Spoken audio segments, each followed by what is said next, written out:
kitang-kita ang buong city. Kaway-kaway dyan. Ayan, jowa.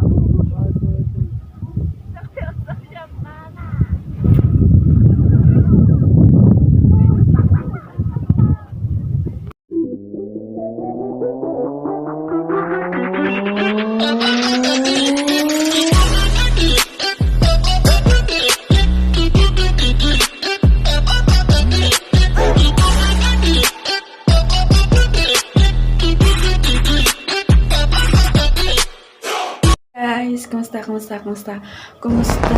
Welcome back sa aking YouTube channel. So for today's video is andito ako ngayon sa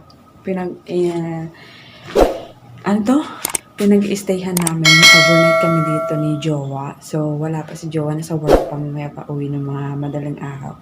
So magluluto po ako ngayon ng request ni Jowa na sinigang na bangus, tapos prito na bangus. At yan, nagsaing na rin ako. So, tara, samahan niyo ako sa paghihiwa.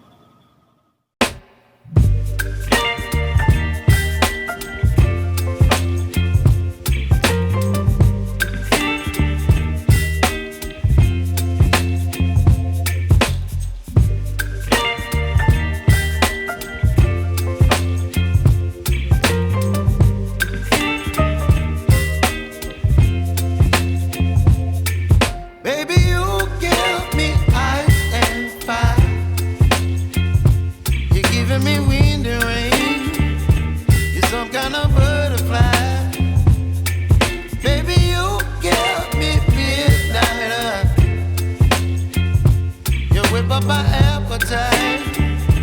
Don't leave me here high and dry. Oh, well, I don't wanna jinx it, baby, and twist myself at the spine. Don't wanna overthink it, baby. It's just twist your body and mine. Baby, you give me ice and fire. You're giving me wind and rain. You're some kind of butterfly. Baby, you give me midnight. You whip up my appetite. Don't leave me here high and dry.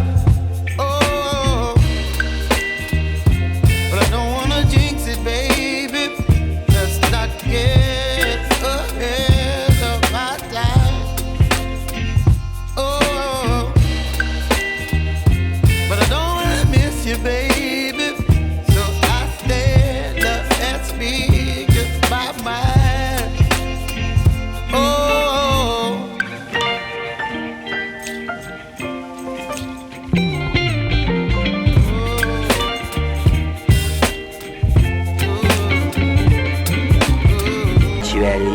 At yun na nga guys, dumating na si Jowa. Hindi ko na-vlog kung paano siya dumating. Basta 4 AM na siya dumating dyan eh. So, gutom na ako nung dumating siya. Natulugan ko na lang yung gutom ko. Kaya pagdating niya, kumain na lang ako. Eh siya, pagod siya. Kaya hinayaan ko na muna siyang mahiga at manood sa cellphone niya. So yun, na-explain ko dyan kung saan ang punta namin tomorrow. Kasi madaling araw na yan nung dumating siya. So, ilang tulog na lang at aalis din kami sa pupuntahan namin. So, yun lang guys. At yun, kinabukasan. The next day. At ayan, nag-aayos na nga ang inyong lingkod, si Inday Cordapio Charot. Nag-aayos ng kanyang pagmumukha. At hindi ko pa maayos-ayos yung cellphone ko kung saan ko ilalagay dyan guys. Kaya yan, nakahanap ng sasandalan. At yun na nga, habang nag-aayos ako, hindi ko napansin is nasa gilid kasi Jowa. So, nilagyan ko na lang ng sticker. Baka may makita kayo dyan na kakaiba. Yan. So, napunan niya ako dyan. Sabi niya, anong ginagawa mo? Sabi ko, nagbablog ako. Bakit? Sabi niya, makita ako dyan. Nakaanong ganito lang siya. Sabi ko, huwag ka mag-alala. Nilays ko naman yung camera. So, yun. Tawan-tawa ako dyan. Kasi, baka daw makita siya dyan sa, niya. Alam niyo na yun. Ano ba? So, continue na tayo sa aking pag-makeup at nagmamadali na tayo kasi, nagmamadali na rin yung kikitain namin doon kasi maghahanap kami dyan guys ng apartment na tutuluyan namin every month pag magde-day off ako. Kaya, ayan, mag-aayos na kami. Ako lang pala, kasi jowa pala nakahiga pa. Bilis lang naman mag-ayos ang lalaki. Hindi tulad nating mga babae na ang dami-dami nating mga anik-anik. Ayan, kung ano-ano pang pinagsasabi ko dyan, Diyos ko. Ayan, magkikilay na ako. O, in-explain pa ni Kodapia na hindi daw siya marunong magkilay.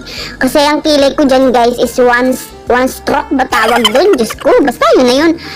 Yung maipahid lang yung lapis na yun sa kilay ko. Tapos na, minsan nga dahil sa kalabuan ng aking mata, tabingi pa, di pa pantay. Yung isa makapal, yung isa hindi. So, ayun, bala na. Adjust na pag may time sa camera. Charot! At yun na, hindi ko na alam kung saan pupunta tong kilay ko. Kak! Diba, sabi ko sa inyo guys eh. Yung kilay ko, hindi pantay. Kasi hindi ako ng kilay. Ay, tinuruan nga ako dyan ng kapatid ko kung paano magkilay yun. At tsaka yan, nag-iingay na dyan si jowa kasi ang dami ko pa doon nilalagay-lagay ng kung ano-ano, tagal-tagal ko daw. Sabi ko, wait na lang kasi konti lang naman to, hindi naman ako mag-over makeup. Ano lang, mild lang. Yan, hindi gaanong plakado kasi may init at saka yung hindi naman party pupuntahan namin, gagala lang naman kami. So yan na, ayan, mag-makeup muna tayo guys. Ang hirap pala mag-voice over. Ganito pala yun, hindi ako makapag-isip kung anong sasabihin ko. Sa tagal ko dito sa pag-i-edit ng mga videos ko, never ko pa na-try mag-voice over. Ngayon lang guys, so, wala. Nagiging, tuyo yung utak ko kung ano yung sasabihin ko sa video. Basta yan, naglalagay na ako ng, ng blush on man daw ko, no? Basta yun na yun. So, yan na nga. At the moment, ayan, nakalabas na kami sa aming apartment kung saan kami natutulog at nakapag-ayos na si Inday Kodapia. Yung, diba? Ganda yan. Ang ganda ng helmet ni Jowa, no? Gift ko sa kanya yan. Charan. Ayan. So, ayan, naninibago ako dyan kasi yung motor na nakuha niya is iba na. Pinalitan niya yung dati niyang motor, kaya sabi ko, hindi na pala yung tapakan is kailangan i-touch. Kailangan mo sipain, char. Ayan, habang ginugugol ni Jowa yung lugar kung saan kami pupunta is tamang video lang ako dito sa Lidgi. O, ayan, upak, may paano. Ganda yan. Diba? O, tapos na si Jowa mag-google. So, ayan.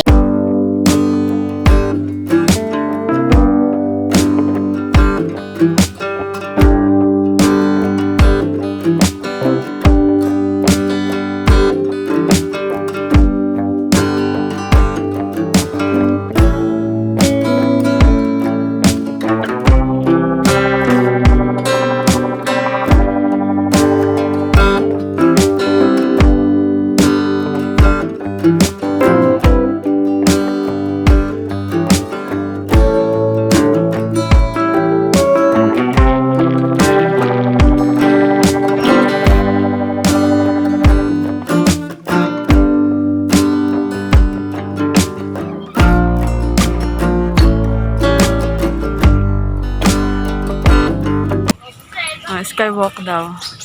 Dito kami. Yun na nga, nakarating na kami sa unang pasyalan na pupuntahan namin dito sa may Kaohsiung is tinatawag siyang Skywalk. Ayun, kasi sobrang taas niya at makikita niyo talaga ang kabuuan ng Kaohsiung. So, maya-maya makikita niyo siya. Ninyo guys, nabubulol na naman ang Inday. So, ayan, paakit kami doon sa Skywalk. Ay, may mga nadaanan kami nagtitinda ng mga ayun, hindi ko alam kung tawag dyan sa mga candy ata yan. Basta yung mga nila dito sa Taiwan. At yan, naglalakad na kami papunta sa Skywalk. So, mataas po talaga yan. So, iikot-ikot pa kami dyan. At yan, habang nag-video si Jowa na problema siya dyan sa USB niya. Kasi maliit daw yung laman. So, ayan na. Malapit na tayo, guys, sa katotohanan. O, yan. Nakikita niyo yung hagdan na yan. At yan. Diyan tayo pupunta, guys. Sobrang taas niyan. Malulula kayo. Kahit wala kayong sakit na lula, pagdating nyo doon, malulula kayo sa sobrang taas. At ito na nga, guys. Ayan. Tingnan nyo mabuti guys. Tingnan nyo. sa sobrang taas niyan at sobrang nakakalula siya guys pag nasa taas na kayo kasi kita ang buong city. Ayan. So, yan, lakad-lakad ako dyan kung saan kami abutin ng aming paa. Hanggang sa trinay ko yung glass na yan. So, yan o. Takot ako dyan guys kasi ano nga, yung ilalim sobrang taas. At saka baka kako bibigayin dyan. Sabi ni Jowa dyan daw ako sa gitna, tumutong. Sabi ko, ayoko, kasi baka bumigay. So, yun na nga ang ng Jowa ko. Tinalunan niya, o, diba? Natakot ang ina guys. So, yun, todo kapit ako dyan kasi takot nga ako malaglag. Gusto ko, pag nalaglag ako, sa'yo lang ako. Char! Ay naku, yung bata nga hindi takot lumunda-lundag. Ikaw pa kaya? O, tama na. Guys, tingnan nyo naman ang taas niyan. Tapos, nakita nyo naman yung glass kanina. Ako wala nga akong phobia pero medyo nahihilo ako pag nakikita ko yung nasa ilalim. Ang lilit ng mga tao, tapos ang lilit ng mga bahay. Ayan. Pero, ang saya.